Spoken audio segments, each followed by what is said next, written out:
Jacqueline partage des mémoires d'un temps passé, une autre vie quand elle et son mari ont travaillé en Afrique du Sud et ont rêvé d'un futur très différent.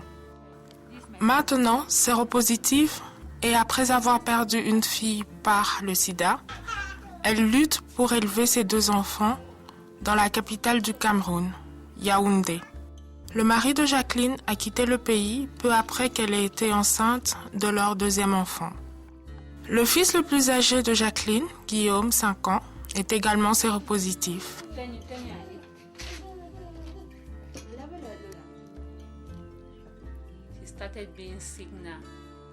Comme il avait commencé à être malade, ils me l'ont amené. Il était déjà malade, donc ils ont pensé que c'était dû à la malnutrition et d'autres choses du genre. En même temps, il était aussi infecté, mais nous ne le savions pas. C'est avec l'aide de la fondation Chantal Biya, un hôpital pour enfants, soutenu par l'UNICEF et d'autres associés, que maintenant il reçoit gratuitement le traitement pédiatrique.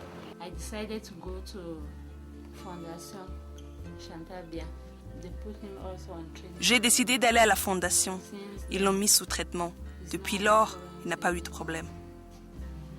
Guillaume prend maintenant ses médicaments 2 fois par jour et monte tous les 3 mois à la fondation pour un contrôle.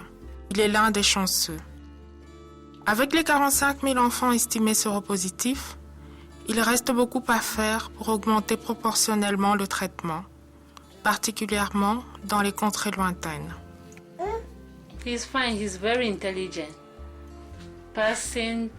Il est très intelligent, toujours parmi les 5 premiers dans sa classe. Il est très intelligent. Heureusement, Alexis, sa plus jeune fille, a été examinée négative. Jacqueline est tombée enceinte d'elle pendant qu'elle suivait le traitement et pouvait accéder au service de prévention de transmission entre mère et enfant. C'était également à la fondation que Jacqueline a rencontré Geneviève. Elle est la présidente d'une association des mères positives, un réseau de 30 volontaires qui, avec le soutien de l'UNICEF, fournit un filet de sécurité émotif pour faire face aux défis d'une vie de séropositive.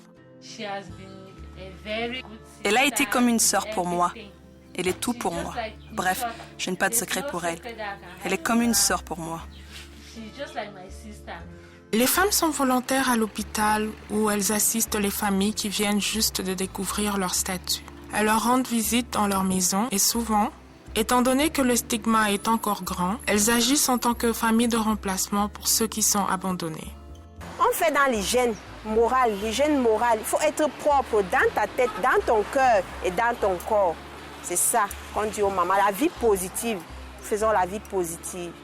Et on dit aux mamans comment vivre avec le VIH, comment annoncer à ses proches qu'on est infecté, quelle qu'en soit la stigmatisation. Comment se mettre au-dessus de la stigmatisation. Dans une grande partie de l'Afrique subsaharienne, c'est les femmes qui portent souvent l'énorme fardeau de l'épidémie. Elles sont non seulement exposées à un plus grand risque d'infection, mais ont également la responsabilité de prendre soin des enfants, des parents qui prennent de l'âge ou de la belle famille et de maintenir la famille intacte. Des 5,1% de la population estimée atteinte du VIH au Cameroun, on estime que 60% sont des femmes. Une forte féminisation, c'est-à-dire que les femmes sont plus exposées que les hommes. Quand on rentre dans la tranche d'âge des adultes, on peut dire à peu près qu'on a un homme pour 2 femmes à peu près qui sont infectées. En plus du déroulement du traitement, le défi le plus important au Cameroun est d'instruire la prochaine génération, particulièrement les jeunes femmes, de manière qu'elles sachent se protéger contre le VIH. L'association Jeunesse et Solidarité au cœur de Douala est l'une des plus de 500 associations d'adolescents et de jeunes à travers le pays qui travaillent avec l'UNICEF. Ils répandent la connaissance sur le risque du VIH et du sida, enseignent des techniques de la vie pour empêcher de nouvelles infections et partagent l'information sur la manière d'accéder au traitement pour ceux qui sont infectés. Ce club a été initié par les étudiants consacrés en 2000, qui surveillent toujours les activités. C'est un endroit pour que les jeunes se bâtissent une confiance, un amour-propre, où ils apprennent à être responsables et à avoir un but, capitaux qui sont très importants dans la prévention du VIH.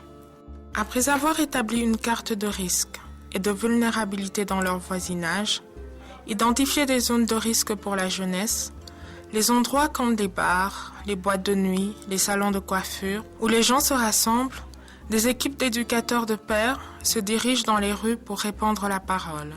Chantal avait 15 ans, était enceinte et effrayée d'être mise hors de la maison quand elle a joint l'association où elle a trouvé compréhension et appui. Maintenant, étudiante en droit, elle en a fait sa mission d'instruire d'autres jeunes gens au sujet du danger du VIH, mais également de leur apprendre comment gérer les relations. Au départ, beaucoup de filles ignoraient, parce que les filles âgées entre 13 et 18 ans vraiment ignorent ce que c'est que le sida, parce qu'elles sont adolescentes, elles veulent jouir de leur adolescence, elles sont émotives, elles jouent de la vie, elles ne savent pas les dangers de la vie. Mais avec la sensibilisation que nous faisons, elles prennent conscience, à dire, bon oui, je dois jouir de ma vie parce que je suis adolescente, mais attention, il y a les maladies dehors, je dois être sage et me préserver en attendant que je devienne vraiment mûre et adulte pour affronter la vie.